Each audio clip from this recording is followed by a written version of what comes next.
Assalamualaikum warahmatullahi wabarakatuh. Saya Nadia Putri dengan NIM C1C021194 akan membahas topik permasalahan mengenai HAM, pelanggaran HAM, dan genosida pada Perang di Gaza, Palestina.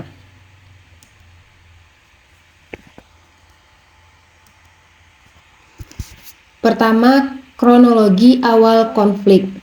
Konflik ini telah terjadi lebih dari 100 tahun. Pada 2 November 1917, Menteri Luar Negeri Inggris saat itu, Arthur Balfour, menulis surat yang ditujukan kepada Lionel Walter Rothschild, seorang tokoh komunitas Yahudi Inggris. Surat tersebut memang singkat, hanya 67 kata, namun isinya memberikan dampak terhadap Palestina yang masih terasa hingga saat ini. Surat tersebut mengikat pemerintah Inggris untuk mendirikan rumah nasional bagi orang-orang Yahudi di Palestina dan memfasilitasi pencapaian tujuan ini. Surat tersebut dikenal dengan Deklarasi Balfour. Intinya, kekuatan Eropa menjanjikan gerakan Zionis, sebuah negara di wilayah yang 90% penduduknya adalah penduduk asli Arab Palestina. Mandat Inggris dibentuk pada 1923 dan berlangsung hingga 1948. Selama periode tersebut, Inggris memfasilitasi migrasi massal orang Yahudi, di mana terjadi gelombang kedatangan yang cukup besar pasca gerakan Nazi di Eropa. Dalam gelombang migrasi ini, mereka menemui perlawanan dari warga Palestina. Warga Palestina khawatir dengan perubahan demografi negara mereka dan penyitaan tanah mereka oleh Inggris untuk diserahkan kepada pemukim Yahudi. Meningkatnya kekerasan. Meningkatnya ketegangan akhirnya menyebabkan pemberontakan Arab. Ini berlangsung dari tahun 1936 hingga 1939. Pada April 1936, Komite Nasional Arab yang baru dibentuk meminta warga Palestina untuk melancarkan pemogokan umum. Ini menahan pembayaran pajak dan memboikot produk-produk Yahudi untuk memprotes kolonialisme Inggris dan meningkatnya imigrasi Yahudi. Pemogokan selama 6 bulan tersebut ditindas secara brutal oleh Inggris, yang melancarkan kampanye penangkapan massal dan melakukan penghancuran rumah. Hal itu menjadi sebuah praktik yang terus diterapkan Israel terhadap warga Palestina hingga saat ini. Fase kedua pemberontakan dimulai pada akhir 1937. Ini dipimpin oleh Gerakan Perlawanan Petani Palestina, yang menargetkan kekuatan Inggris dan kolonialisme.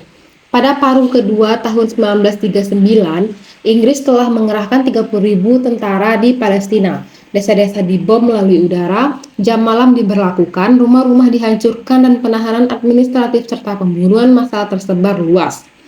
Bersama dengan itu, Inggris berkolaborasi dengan komunitas pemukim Yahudi dan membentuk kelompok bersenjata dan pasukan kontra pemberontakan yang terdiri dari para pejuang Yahudi bernama Pasukan Malam Khusus yang dipimpin Inggris. Di dalam Yusuf, komunitas pemukim pranegara, senjata diimpor secara diam-diam dan pabrik senjata didirikan untuk memperluas Haganah, paramiliter Yahudi yang kemudian menjadi inti tentara Israel. Dalam 3 tahun pemberontakan tersebut, 5.000 warga Palestina terbunuh, sebanyak 15.000 hingga 20.000 orang terluka dan 5.600 orang dipenjarakan. Lalu apa resolusi PBB? Pada tahun 1947, populasi Yahudi telah membengkak menjadi 33% di Palestina. Namun mereka hanya memiliki 6% lahan. Perserikatan Bangsa-Bangsa kemudian mengadopsi resolusi 181 yang menyerukan pembagian Palestina menjadi negara-negara Arab dan Yahudi. Palestina menolak rencana tersebut karena rencana tersebut memberikan sekitar 56% wilayah Palestina kepada negara Yahudi, termasuk sebagian besar wilayah pesisir yang subur. Pada saat itu, warga Palestina memiliki 94% wilayah bersejarah dan mencakup 67% populasinya. Peristiwa Nakba. Sebelum mandat kekuasaan Inggris berakhir pada 14 Mei 1948, para militer Israel sudah memulai operasi militer.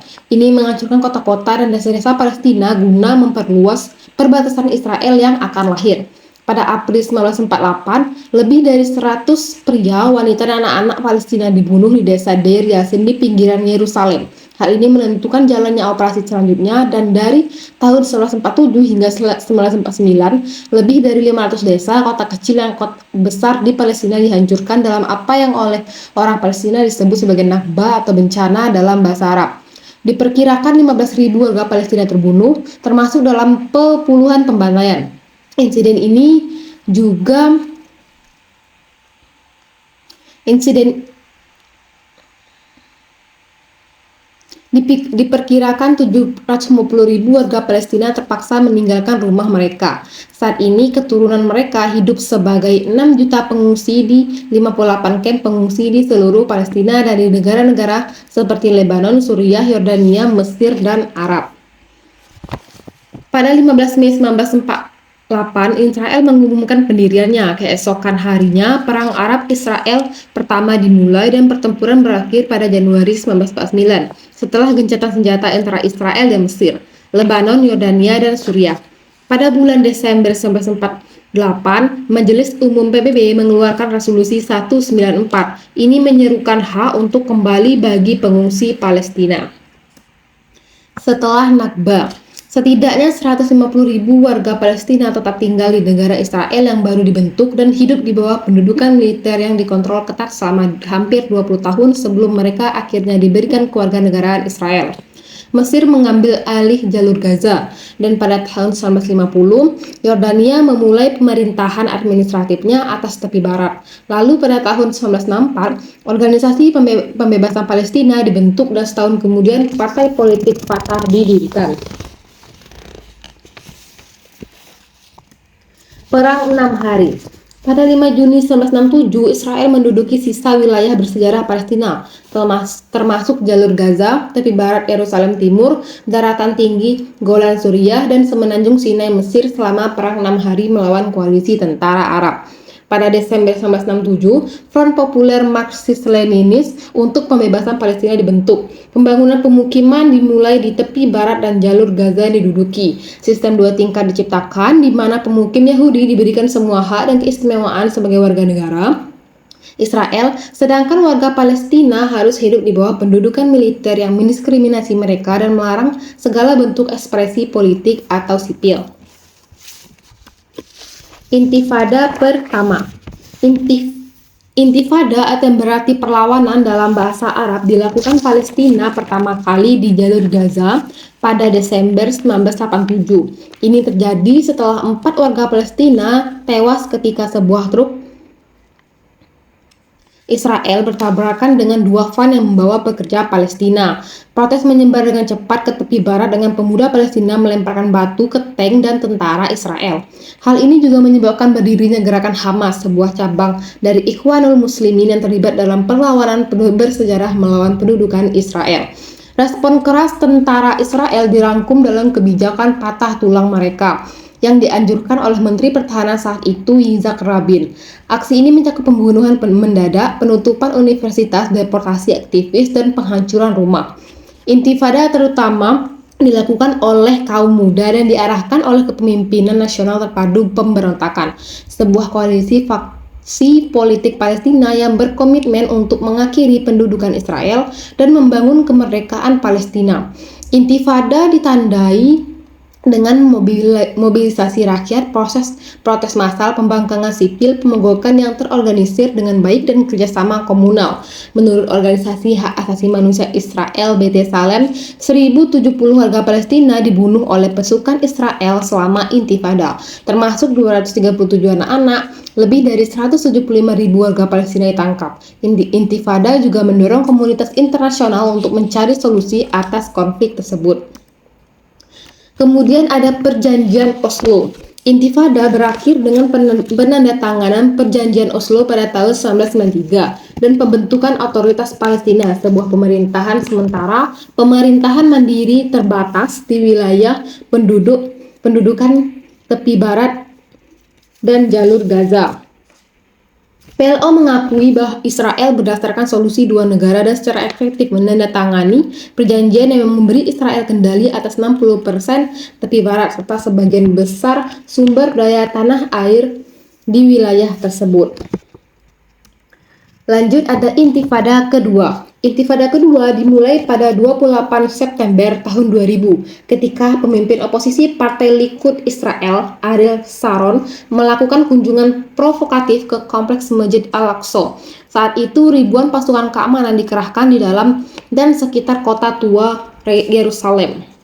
Selama Intifada, Israel menyebabkan kerusakan yang belum pernah terjadi sebelumnya terhadap perekonomian dan infrastruktur Palestina. Israel menduduki kembali wilayah yang diperintah oleh PA dan memulai pembangunan tembok pemisah yang seiring dengan maraknya pembangunan pemukiman, menghancurkan mata pencaharian dan komunitas warga Palestina.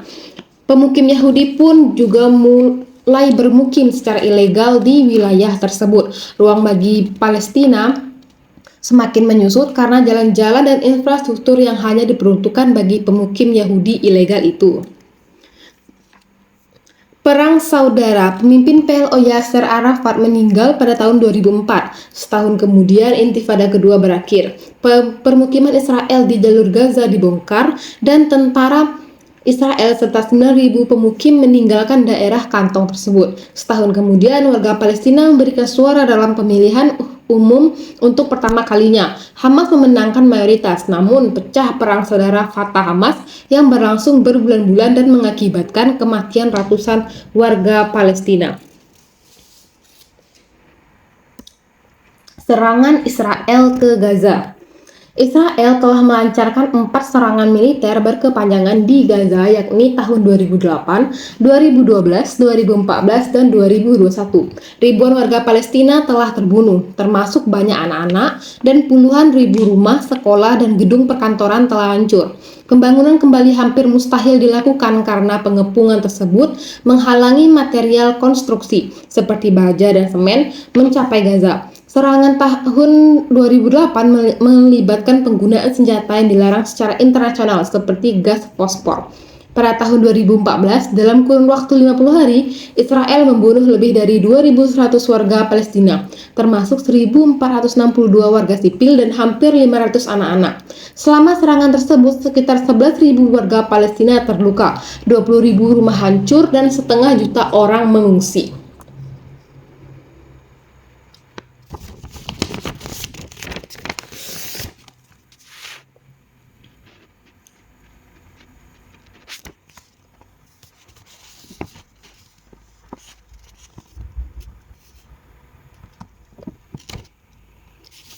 Investigasi independen Komisi Penyelidikan PBB telah menyimpulkan bahwa Israel melakukan pemusnahan atau genosida selama agresi di jalur Gaza, Palestina.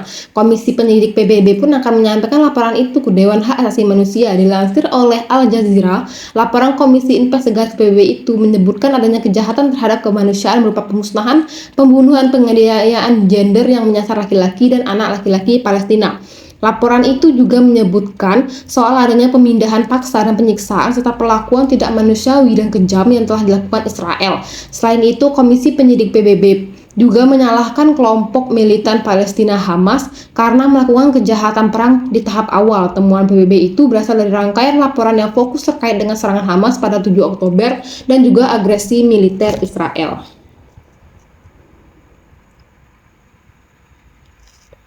Sekian dari saya Nadia Putri.